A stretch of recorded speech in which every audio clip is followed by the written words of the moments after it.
It's really important that communities have researchers and scientists that they can call upon to assist and support. And so over the years, we have these community university partnerships, and that's what I've been part of and have been pushing for the last 4 decades. Environmental racism kills. It makes people sick. The environmental justice movement grew out of the fight for civil rights and human rights. When we bring them all together, it's just one movement, the movement for justice. My name is Dr. Robert Bullard.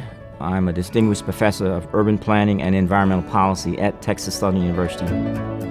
My job is to connect the dots between who gets what, when, where, and why when it comes to pollution. In 1978, what I found was that 100% of all the city-owned landfills were located in black neighborhoods here in Houston, Texas. I was able to document that the same pattern that we discovered in Houston was happening all across the South. And that's how the book Dumping in Dixie, Race, Class, and Environmental Quality was published in 1990.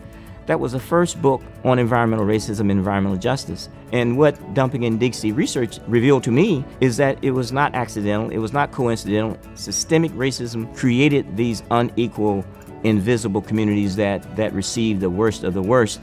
And as I discovered, it was not just a Southern thing. Environmental racism was a national phenomenon. And as a matter of fact, it's international. Before COVID-19, communities of color were inundated with all kinds of environmental hazards and disparities. COVID-19 brought to the surface the underbelly of what systemic racism is doing. We have 2 pandemics that's happening at the same time, the COVID pandemic and the pandemic of racism, and they both must be attacked at the same time. Act for nature, for humanity.